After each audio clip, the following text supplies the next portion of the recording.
ठीक है। Last class में टॉपिक हमने स्टार्ट किया था bond order, bond length, formal charge, resonance, ठीक है ना।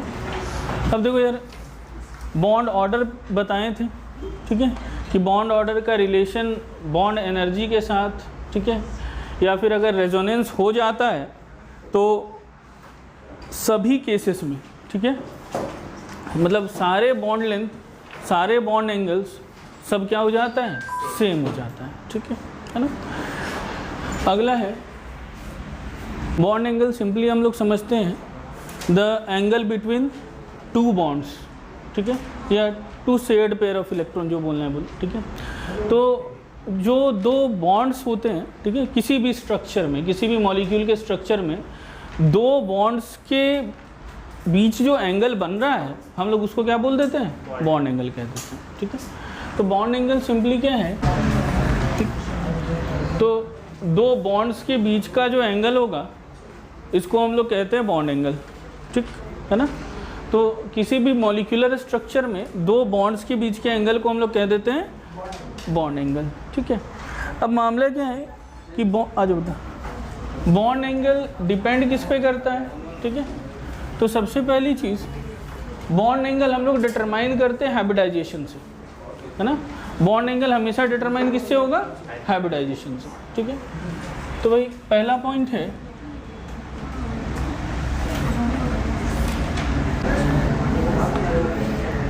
हाइब्रिडाइजेशन, है ना। Bond angle is determined by hybridisation. Hybridisation के द्वारा हम लोग बॉन्ड एंगल डिटरमाइन करते हैं, ठीक है ना। अब जैसे समझना बात को, बॉन्ड एंगल में क्या होता है जी बच्चा, ठीक है। अगर हम sp लेंगे तो sp का बॉन्ड एंगल ज़्यादा होगा sp2 से और sp2 का ज़्यादा होगा sp3। sp में हम लोगों को पता है कि नॉर्मली मॉलिक्यूल का शेप कैसा हो जाता है, लीनियर हो जाता है।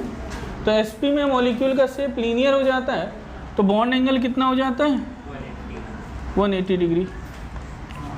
अगर sp2 की बात करें, ठीक है, तो sp2 के केस में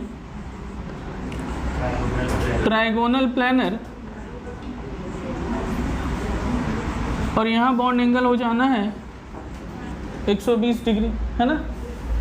और अगर sp3 की बात करें तो ये टेट्राहेड्रल होता है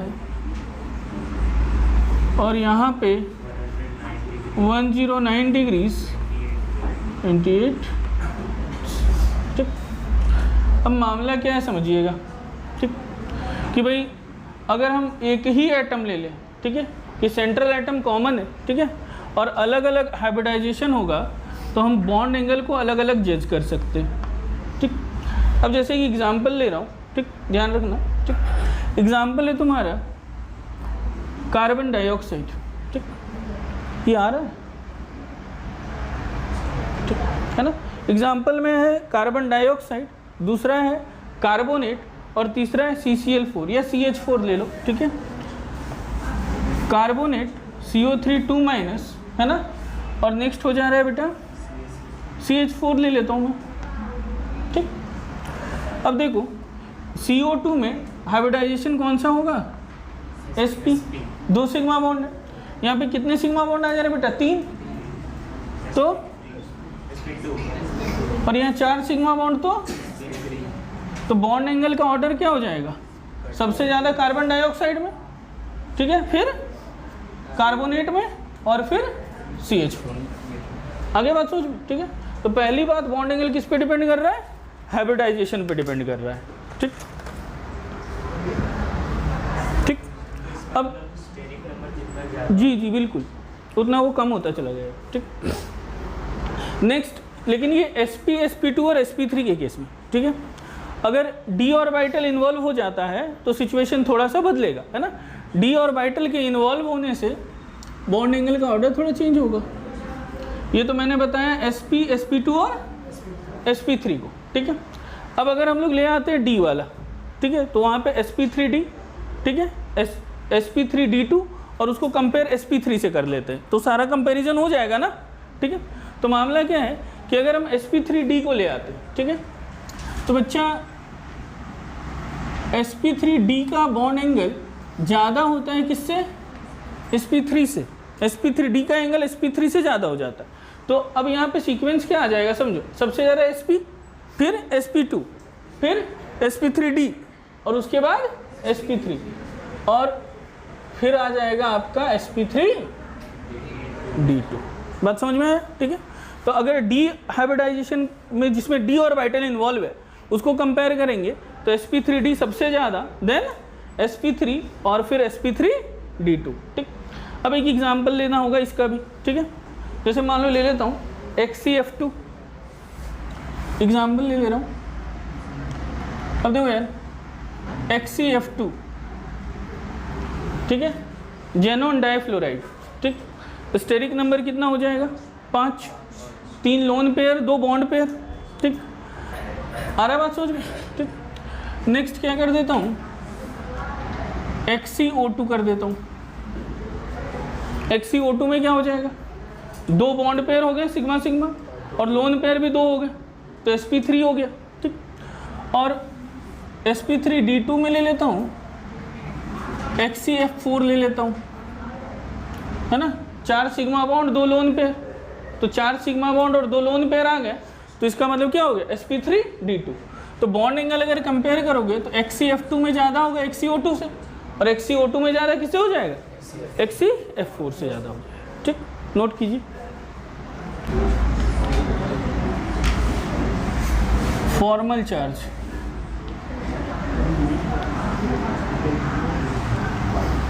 है ना। फॉर्मल चार्ज एक इमेजिनरी चार्ज होता है, ठीक है, अरे बात समझ में, जो कि हम एक आइसोलेटेड एटम के लिए देखते हैं, है ना। जैसे समझो कि भाई अलग अलग एटम्स एक मॉलिक्यूल में है, ठीक है, तो जब अलग अलग एटम्स एक मॉलिक्यूल में है तो हर एक इंडिविजुअल एटम पे एक इमेजिनरी चार्ज कितना होना चाहिए, उसको हम लोग क्या कह देते हैं? फॉर्मल चार्ज कह देते हैं, ठीक है ना। तो फॉर्मल चार्ज क्या चीज़ है? तो an imaginary possible charge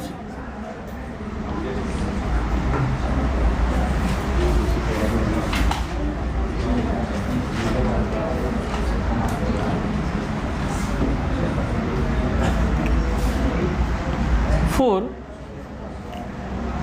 each bonded atoms in a molecule, ठीक है। एक मॉलिक्यूल में जितने भी बॉन्डेड एटम है, ठीक है, हर एक बॉन्डेड एटम के लिए जो इमेजिनरी चार्जेस होंगे, ठीक है, और ईच बॉन्डेड एटम के लिए, ठीक है। जैसे मान लो कि अगर हमने लिया O3 ओजोन, तो ओजोन लिए तो ओजोन में 3 ऑक्सीजन के एटम है, तो तीनों के लिए फॉर्मल चार्ज अलग अलग आएगा, है ना। तो क्या कहता है? Formal charge is an imaginary possible charge on each bonded atom in a molecule. Atom isolated condition में नहीं है, एटम है बॉन्डेड कंडीशन में, लेकिन इंडिविजुअल एटम के लिए जो एक पॉसिबल इमेजिनरी चार्ज होगा उसे हम लोग क्या बोल देते हैं? फॉर्मल चार्ज बोल देते हैं, ठीक है। अब फॉर्मल चार्ज के लिए ये हमें कैलकुलेशन करना पड़ता है, ठीक है। तो फॉर्मल चार्ज का फॉर्मूला है भाई, ठीक। पहले जिस एटम के लिए निकाल रहे हो बॉन्डेड स्टेट में, ठीक है, पहले आप उसका ले लो नंबर ऑफ वैलेंस इलेक्ट्रॉन्स, ठीक है, जब वो आइसोलेटेड रहा होगा तो, ठीक है। तो formal charge is equal to number of valence electron in the atom at isolated condition, ठीक है, माइनस लोन पेयर इलेक्ट्रॉन्स। यहाँ पे बेटा नंबर है, समझना बात को। जो लोन पेयर इलेक्ट्रॉन है ये बेसिकली क्या है? Number of lone pair electrons है, ठीक है। मतलब नंबर ऑफ लोन पेयर नहीं काउंट करने आपको, क्या काउंट करने हैं? Number of lone pair electrons count करने हैं, ठीक है। है बात समझ में? तो यहाँ पे क्या करना है? जैसे लोन पेयर डबल डबल करते थे ना, तो लोन पेयर नहीं काउंट करना है, हर लोन पेयर के लिए 2-2 इलेक्ट्रॉन ले लेके काउंट करना है। समझ रहे बात को? ठीक है, तो पहले क्या ले लेंगे, आइसोलेटेड कंडीशन में कितने वैलेंस इलेक्ट्रॉन है। ठीक, मान लो नाइट्रोजन रहा तो 7 ले लेंगे, कार्बन है तो 4 है। ठीक है, क्लोरीन हो गया, कोई हेलोजन हो गया तो 7 हो जाएगा। ठीक, तो आइसोलेटेड कंडीशन में कितने एटम है। ठीक, कोई दिक्कत।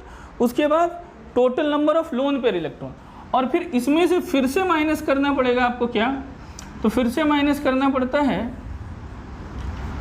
Half of number of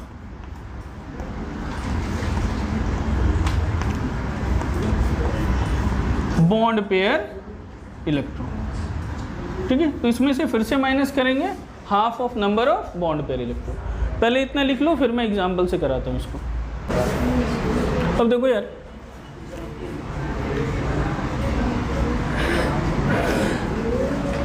next example हम लोग ले रहे हैं ओजोन का। ठीक है ना, O3। ठीक, अब ओजोन के स्ट्रक्चर में क्या होता है कि एक ऑक्सीजन सेंट्रल ऑक्सीजन के साथ डबल बॉन्ड बनाए हुए, और एक ऑक्सीजन जो होता है वो सिंगल बॉन्ड बनाया होता है। ठीक है ना, तो क्या है मामला, ओजोन का स्ट्रक्चर देखो, एक ऑक्सीजन डबल बॉन्ड बनाए हुए और एक ऑक्सीजन क्या है, सिंगल बॉन्ड बनाए हुए। ठीक है, ओजोन में ओवरऑल फ्री वैलेंस अगर होता, ठीक है, मतलब आइसोलेटेड एटम की बात करते, तो आइसोलेटेड ऑक्सीजन एटम है 6 वैलेंस इलेक्ट्रॉन, एटॉमिक नंबर 8, अंदर में 2 इलेक्ट्रॉन और उसके बाद 6 इलेक्ट्रॉन। ठीक, तो 6 इलेक्ट्रॉन है बच्चा, तो इसमें 2 ने बॉन्ड बना लिया। ठीक, तो बच कितने गए होंगे, 2 लोन पेयर मिल रहे हैं, तो 4 इलेक्ट्रॉन बच गए। इसमें बच्चा एक ही इलेक्ट्रॉन ने बॉन्ड बनाया है। देखो इसमें क्या, एक इलेक्ट्रॉन ने बॉन्ड बनाया है। ठीक है, और हम मान के चलते हैं कि ओजोन में एक नेगेटिव चार्ज भी आता है। ठीक है, negative charge in the sense समझना कि ये वाला बॉन्ड कोऑर्डिनेट की तरह बनता है। ठीक है, आ रही बात समझ में? ठीक, तो मतलब क्या होगा, इसमें हम 2 लोन के पेयर की जगह पे एक 3 लोन पेयर बना देंगे, 6 इलेक्ट्रॉन हो गया। और इस पे हम क्या कंसिडर करेंगे कि इसके 2 के दोनों इलेक्ट्रॉन इसने इसको दिया होगा। ठीक है, तो जब 2 के दोनों इलेक्ट्रॉन इसने दिए होंगे तो इसके पास सिर्फ क्या बचा होगा, एक लोन पेयर बचा होगा, 2 इलेक्ट्रॉन बचा होगा। ठीक है, तो एक ऑक्सीजन है जिसके पास 4 इलेक्ट्रॉन बचा हुआ है, 2 लोन पेयर है। एक ऑक्सीजन है जिसके पास एक लोन पेयर है, मतलब 2 इलेक्ट्रॉन है। ठीक, और एक ऑक्सीजन है जिसके पास 6 इलेक्ट्रॉन्स है, मतलब 3 लोन पेयर बचे हुए हैं। ठीक, अब हम ऐसा करते हैं, इसको मैं लिख देता हूँ ऑक्सीजन नंबर 1, इसको लिख देता हूँ ऑक्सीजन नंबर 2 और इसको लिख देता हूँ ऑक्सीजन नंबर 3। ठीक है, and what is formal charge, an imaginary possible charge for each bonded atom in a molecule. तो ये ऑक्सीजन का एक मॉलिक्यूल है जिसके हर ऑक्सीजन के लिए हम एक इमेजिनरी चार्ज कैलकुलेट करेंगे जो कि उसमें पॉसिबल होना चाहिए। ठीक है, और उसी को अपन क्या बोल देंगे, उस एटम का फॉर्मल चार्ज। तो फॉर्मल चार्ज होता है किसके लिए है, एटम के लिए होता है, और कब होता है, जब वो बॉन्डेड स्टेट में हो। ठीक, तो अब जैसे देखो, अगर हम पहला सिचुएशन करें कि 4 ऑक्सीजन 1, ठीक है बच्चा, अगर पहला ऑक्सीजन के लिए निकाले, ठीक है, तो जी, तो फॉर्मल चार्ज बराबर, ठीक है, number of valence electron in an atom. तो ऑक्सीजन आइसोलेटेड होता तो 6 होता। ठीक है, अब minus lone pair of electron, number of lone pair electron, not number of lone pair. तो लोन पेयर इलेक्ट्रॉन बोला है, तो लोन पेयर इलेक्ट्रॉन कितने हो गए, 2। एक लोन पेयर है तो 2 इलेक्ट्रॉन है। ठीक, और फिर इसमें से माइनस कितना कर देना है, half of bond pair of electron. तो इसके बॉन्ड पेयर ऑफ इलेक्ट्रॉन कितने हैं, 1 2 3 बॉन्ड है, तो 6 इलेक्ट्रॉन है, तो माइनस हाफ ऑफ 6। ठीक, तो फॉर्मल चार्ज बराबर कितना हो गया जी, 6 माइनस 2 माइनस 3। फॉर्मल चार्ज कितना आ गया, +1, है ना। तो ऑक्सीजन नंबर 1 में जो सेंटर का एटम है उसमें फॉर्मल चार्ज कितना आ रहा है, +1 आ जा रहा है। समझ में आ गया बात? ठीक, अब देखो 4 ऑक्सीजन 2, अगर हम लोग ऑक्सीजन 2 के लिए निकालना चाहें, ठीक है, तो ऑक्सीजन 2 के लिए फॉर्मल चार्ज बराबर ये है ऑक्सीजन 2, ठीक है बेटा। इसमें देखो वैलेंस इलेक्ट्रॉन तो 6 इसके भी हैं, लेकिन इसने कितने बॉन्ड बना रखे हैं, तो लोन पेयर कितने हो गए 2, तो लोन पेयर इलेक्ट्रॉन कितना हुआ 4 minus half of 4, bond pair electron तो 4 है ना, कितना हो गया जी 6 माइनस 4 माइनस कितना आ जा रहा है 0। तो सेकेंड ऑक्सीजन एटम के लिए हमें फॉर्मल चार्ज कितना मिल जाएगा 0। आए बात समझ में। तो जो दूसरा वाला है उसके लिए फॉर्मल चार्ज कितना हो जाता है 0 हो जाता है, ठीक। अगला देखो ऑक्सीजन नंबर 3। हाँ बेटा,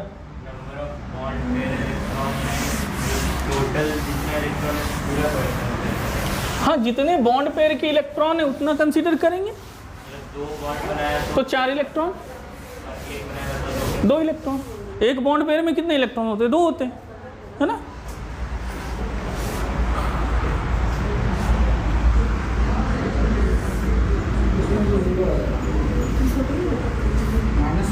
ठीक, अगला सिचुएशन। अब देखो बेटा खुद से भी निकाल सकते हो ना यार, है ना। फिर 4 ऑक्सीजन 3, है ना, 3rd ऑक्सीजन के लिए निकालते हैं, कितना आ रहा है -1 आ रहा है, हाँ वेरी गुड, ठीक। तो फॉर्मल चार्ज बराबर कितना आएगा 6 माइनस कितने लोन पेयर इलेक्ट्रॉन हो गए 6 माइनस हाफ ऑफ 2, ठीक है, कितना आ जा रहा है -1। समझ में आया, ठीक है, क्लियर। तो अब समझना मेरी बात को, मैं क्या बताना चाह रहा हूं। अगर तुम ओजोन का स्ट्रक्चर ऐसे भी बना दोगे ना कि यहाँ -1 दिखा दिए, यहाँ पे प्लस चार्ज दिखा दिए, तो ये भी सही है। मैंने बताया था ना पिछले क्लास में रेजोनेंस जब समझाए थे, तो ठीक है। तो ओजोन का स्ट्रक्चर आप ऐसे भी बना दोगे तो भी ये सही है, क्योंकि इसमें फॉर्मल चार्ज कितना है -1 और इसमें फॉर्मल चार्ज कितना है, ठीक है, इसमें 0 है। समझ में आ गया बात, ठीक, नोट करो जल्दी से।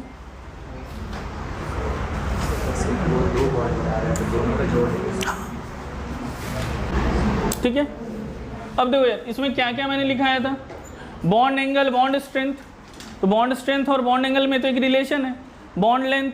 तो बॉन्ड लेंथ और बॉन्ड स्ट्रेंथ दोनों को मैंने एक साथ पढ़ा दिया, ठीक। फिर बॉन्ड एंगल हुआ, ये हुआ फॉर्मल चार्ज। एक लास्ट टॉपिक है रेजोनेंस, ठीक। हाँ उसमें लिखा है ना रेजोनेंस भी,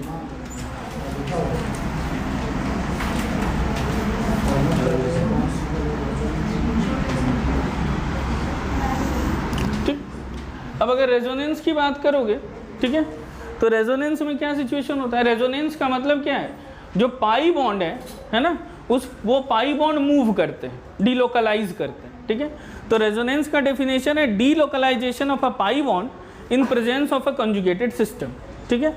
किसी भी एक कंजुगेटेड सिस्टम में जहाँ पे उसको मूव करने का मौका मिल जाए, अगर पाई बॉन्ड मूव कर रहा है, डीलोकलाइज कर रहा है, तो उसे ही हम लोग क्या कह देते हैं, रेजोनेंस कह देते हैं, ठीक है ना।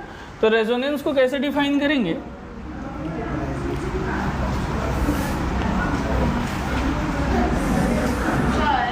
हाँ बोलो बेटा। अच्छा ठीक है, डीलोकलाइजेशन ऑफ, ठीक है, pi bonds in A conjugated system.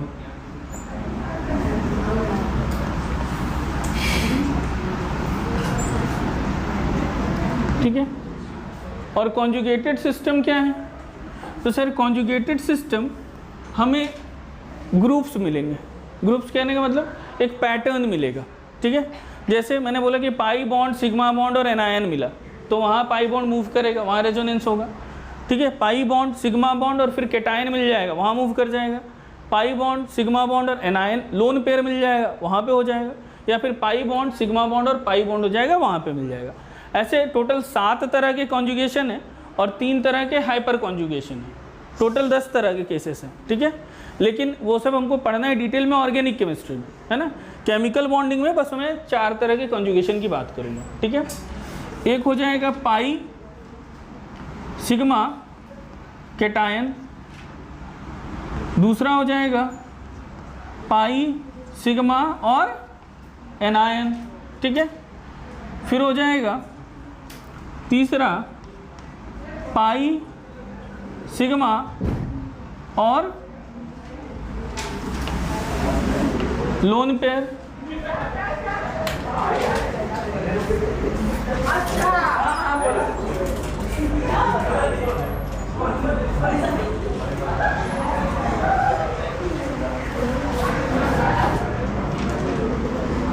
चौथा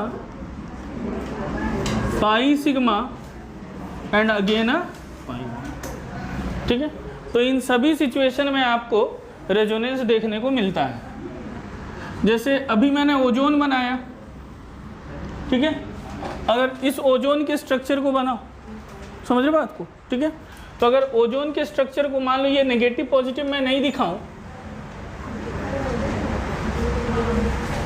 ऐसा बना लिया, तो बच्चा ये पाई बॉन्ड है, यहाँ पे अपने को पाई बॉन्ड मिल रहा है, यहाँ पे लोन पेयर मिल रहा है, ठीक है। तो क्या करेंगे, लोन पेयर टू बॉन्ड और बॉन्ड टू एनायन, रेजोनेंस हो जाएगा ना, ठीक है। तो ये हम बना देंगे ओजोन का रेजोनेंस स्ट्रक्चर, समझ रहे हो बात को, ठीक। और रेजोनेंस का मतलब है कि पाई बॉन्ड सभी बॉन्ड में मूव किया, मतलब वो इक्वली डिस्ट्रीब्यूट हो रहा है, ठीक है। तो पाई बॉन्ड इक्वली अगर डिस्ट्रीब्यूट हो रहा है, ठीक है, तो जब बेटा पाई बॉन्ड इक्वली डिस्ट्रीब्यूट हो गया तो हम क्या कहेंगे कि जो बॉन्ड एंगल है ना, या जो बॉन्ड ऑर्डर है या बॉन्ड एनर्जी है, वो क्या हो जाएगी, सेम हो जाएगी, है ना। जैसे दूसरा एग्जांपल ले लो,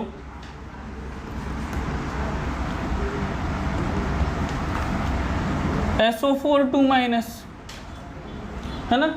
तो SO4 2 माइनस में क्या हुआ था, सल्फर है ना। अब क्या करेंगे हम लोग, एक ऑक्सीजन नेगेटिव चार्ज वाला, ठीक है, एक और ऑक्सीजन नेगेटिव चार्ज वाला, और 2 पाई बॉन्ड हो जाएंगे। तो पाई सिग्मा एनायन एक कॉन्जुगेशन यहाँ मिल गया, और एक पाई सिग्मा एनायन एक कॉन्जुगेशन यहाँ मिल गया। सारी बात समझ में। तो एक बार रेजोनेंस तुम यहाँ से करा सकते हो, anion to bond, bond to anion. एक बार रेजोनेंस यहाँ से करा सकते हो, एनायन टू बॉन्ड और बॉन्ड टू एनायन। आई बात समझ में, ठीक है। लेकिन अगर 2 बार रेजोनेंस हो रहा है तो आपको हर एक को, किसी भी एक को इंडिविजुअली कराना है, ठीक है। जैसे पहला मैं इसी को कराया, स्ट्रक्चर बना लूँगा, ठीक है। स्ट्रक्चर बनाने पर ये डबल बॉन्ड हो गया, ये वाला नेगेटिव चार्ज हो गया, ये डबल बॉन्ड रह गया, अब ये नेगेटिव चार्ज हो गया, है ना। अब दूसरी बार में हम लोग क्या करेंगे, इसको कराएंगे एनायन टू बॉन्ड और बॉन्ड टू एनायन। समझ पा रहे हो बात को, है ना। ये एनायन रहने दो, ये वाला भी एनायन हो गया, और यहाँ पे क्या आ गया, डबल बॉन्ड। तो इसका मतलब क्या है, हर बॉन्ड में पाई बॉन्ड डिस्ट्रीब्यूट हो गया, मतलब सभी बॉन्ड का बॉन्ड स्ट्रेंथ सेम हो जाएगा। समझ रहे हो बात को, ठीक, नोट करो।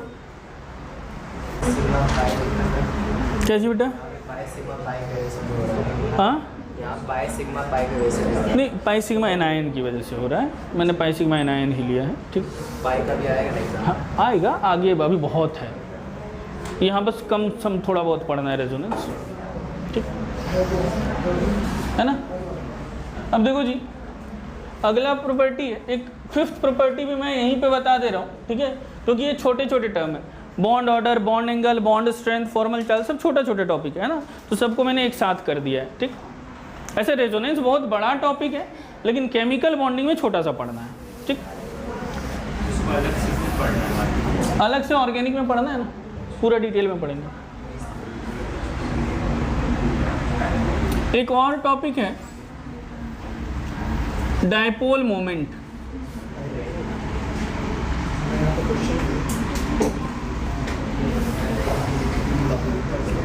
ठीक है। अब डायपोल मोमेंट क्या है, ठीक है। तो डायपोल मोमेंट बॉन्ड की एक पोलैरिटी है ना, कि भाई वो पार्शियल पॉजिटिव और पार्शियल नेगेटिव चार्ज गेन करता है bonded atom, covalently bonded atom, है ना, because of the electronegativity difference. ठीक है, तो हम क्या लिख सकते हैं डायपोल मोमेंट का definition, the overall polarity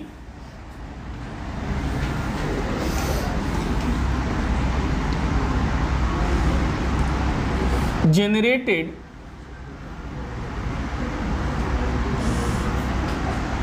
in a molecule, है ना, the overall polarity generated in a molecule because of electronegativity difference, because of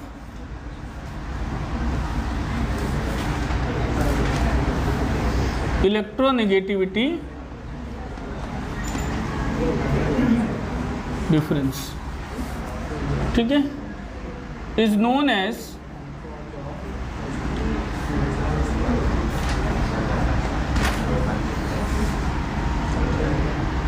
dipole moment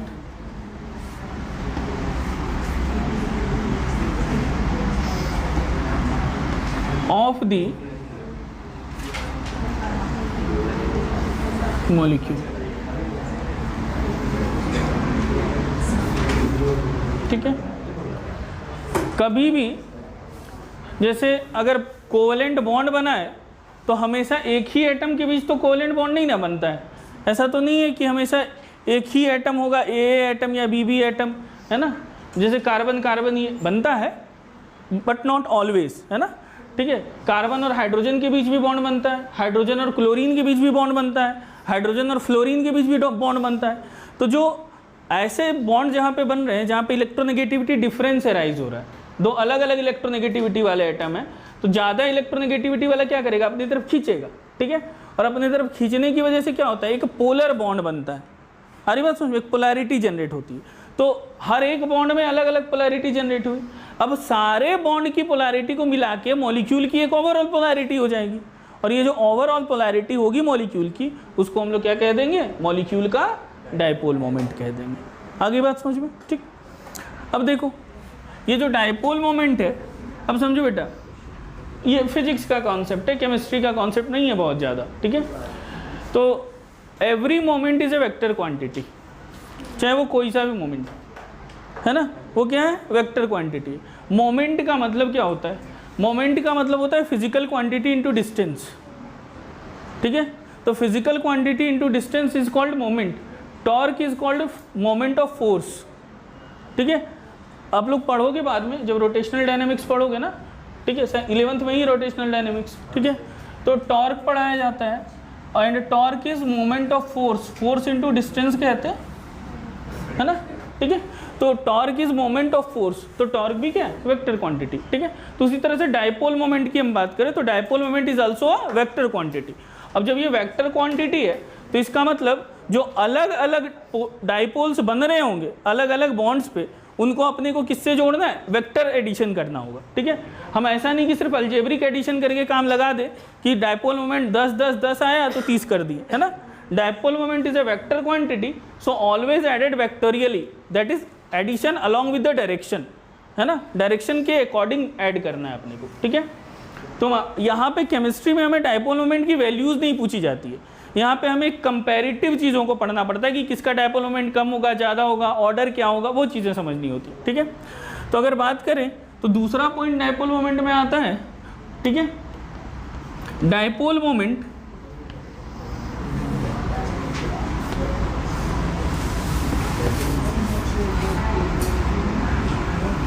is a vector quantity, so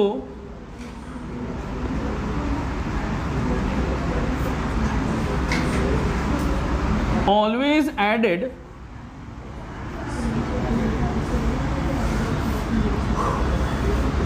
vectorially, है ना। तो डायपोल मोमेंट क्या है, एक vector quantity है। ठीक है, तो ये हमेशा इसका एडिशन कैसा होता है, वेक्टर एडिशन होगा ऑलवेज। ठीक है, तो ऑलवेज वेक्टर एडिशन मतलब क्या करेंगे, डायरेक्शन को कंसीडर करके ऐड करते हैं। ठीक है, अब अगली बात समझना,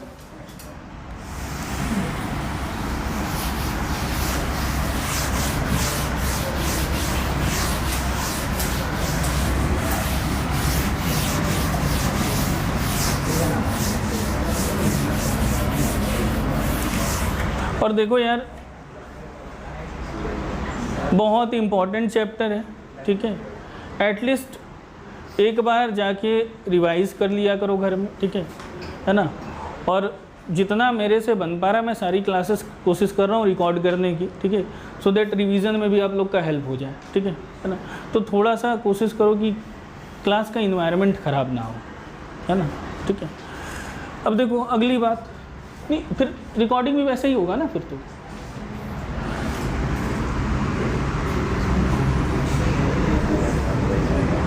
ठीक।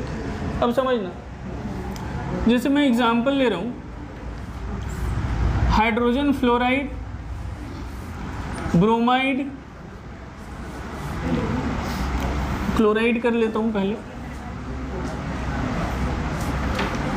Bromide and the last one is hydrogen iodide, ठीक है। अब देखो यार, hydrogen fluoride, hydrogen chloride, hydrogen bromide और फिर क्या आ गया, हाइड्रोजन आयोडाइड आ गया, ठीक है। तो अब अगर इसमें हम डायपोल मोमेंट कंपेयर करें, ठीक है, तो क्या है मामला कि भाई डायपोल मोमेंट किसकी वजह से अराइज हो रही है, इलेक्ट्रोनेगेटिविटी डिफरेंस की वजह से अराइज हो रही है। तो इसका मतलब ये है कि इलेक्ट्रोनेगेटिविटी जितनी ज़्यादा होगी डायपोल मोमेंट भी उतना ज़्यादा होगा। व्हेन एवर इलेक्ट्रोनेगेटिविटी इंक्रीजेज, और नॉट ओनली इलेक्ट्रोनेगेटिविटी का इंक्रीमेंट, इलेक्ट्रोनेगेटिविटी का डिफरेंस, ठीक।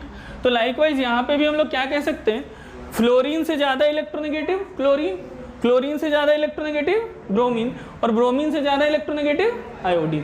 तो from hydrogen fluoride to chloride, chloride to bromide and bromide to iodide, अपन क्या देख रहे हैं बेटा, इलेक्ट्रोनेगेटिविटी डिफरेंस क्या हो रहा है जी, इंक्रीजेस, सो डायपोल मोमेंट इंक्रीजेस। समझ पा रहे बात को, ठीक है। अगर हम सिंगल बॉन्ड की बात करते तो यहाँ तो ऐड करने का सवाल ही नहीं है, क्योंकि सारे में एक एक बॉन्ड ही बना है। जब मल्टीपल बॉन्ड बनेंगे तो उनको ऐड करना पड़ेगा, कैसे, वेक्टोरियली ऐड करना पड़ेगा, ठीक।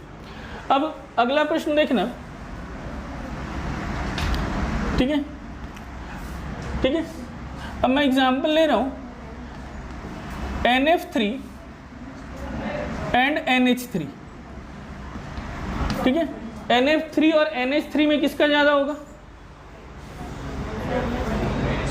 NF3, fluorine is more polar, इसलिए NF3 का ज़्यादा होना चाहिए, है ना, ऐसा इंट्यूशन आता है, ठीक है। अब समझो, nitrogen fluoride bond is more polar than nitrogen hydride bond, ठीक है। इसमें कोई दो मत नहीं है कि नाइट्रोजन और हाइड्रोजन का जो बॉन्ड है उससे ज़्यादा पोलर नाइट्रोजन और फ्लोरीन का बॉन्ड है, लेकिन NH3 का डायपोल मोमेंट NF3 से ज़्यादा होता है, ठीक है। अमोनिया में का डायपोल मोमेंट नाइट्रोजन ट्राइफ्लोराइड से ज़्यादा होता है। और ये बहुत इंपॉर्टेंट क्वेश्चन है और NCERT में दे रखा है। जिन बच्चों का एग्जाम है 2-4 दिनों में, ये वाला एग्जाम्पल याद रखना, सीधा सीधी वो क्वेश्चन देता है कि NH3 is more polar then NF3Y, जबकि फ्लोरीन की इलेक्ट्रोनेगेटिविटी हाइड्रोजन से बहुत ज़्यादा है, ठीक है, फिर भी NH3 का डायपोल मोमेंट NF3 से ज़्यादा होता है, ठीक है।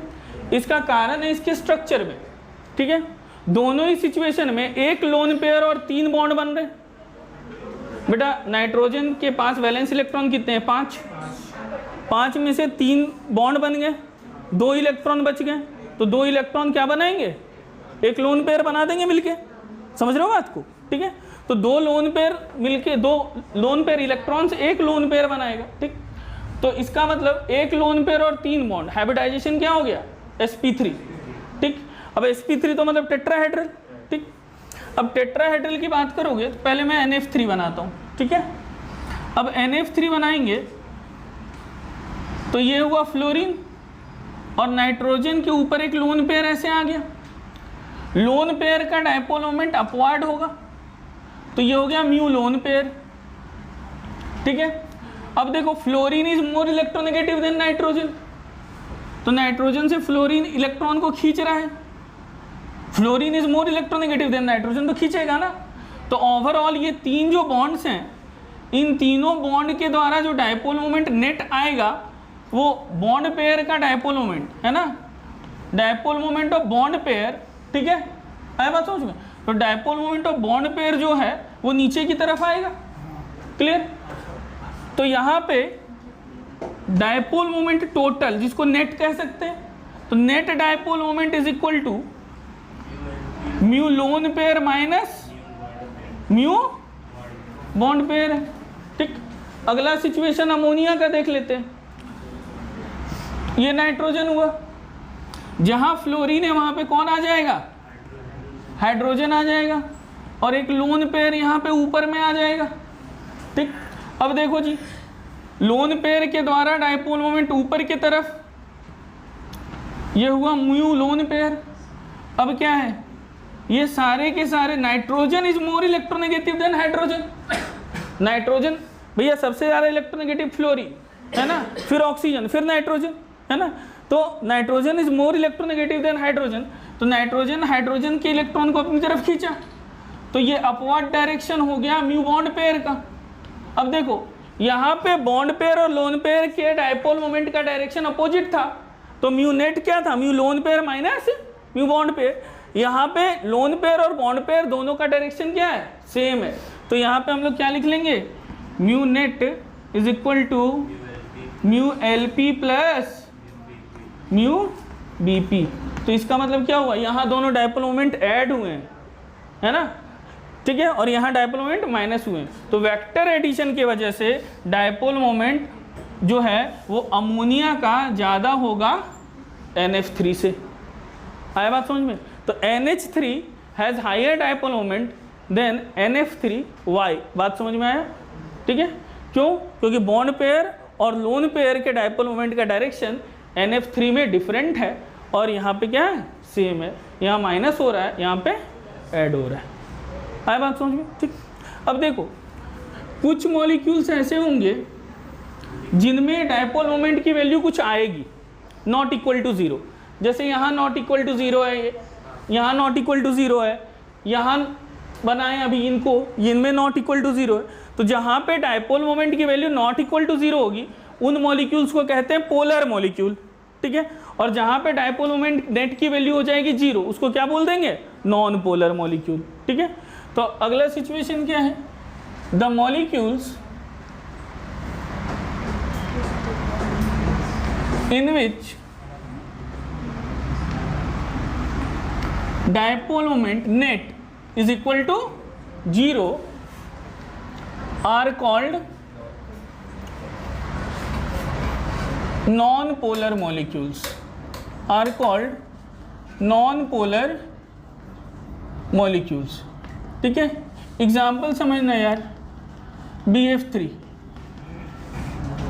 ठीक है, अगर हम BF3 की बात करें, ठीक है, तो BF3 में क्या होगा, एक बोरोन है, बोरोन का वैलेंस इलेक्ट्रॉन कितना होता है बच्चा,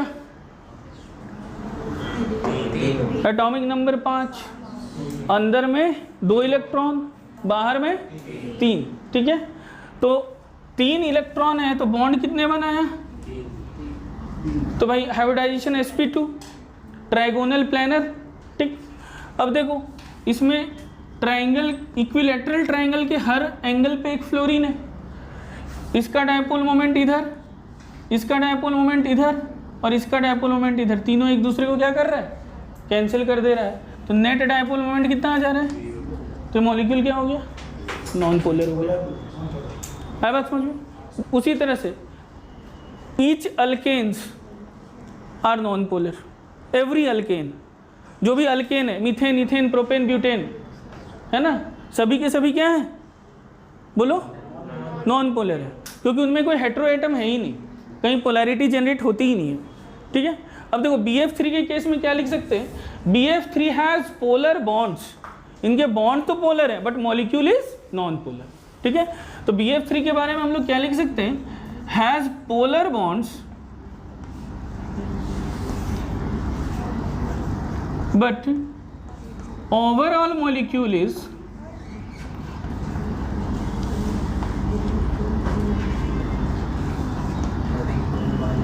नॉन पोलर। बात समझ में आया, जो बॉन्ड्स हैं वो तो पोलर है ना यार, बॉन्ड्स का तो डायपोल मोमेंट है, लेकिन ओवरऑल मॉलिक्यूल क्या मिल जा रहा है, नॉन पोलर हो जा रहा है, ठीक। अब एक और बात एग्जाम्पल में ही ध्यान रखना, एवरी अल्केन है ना,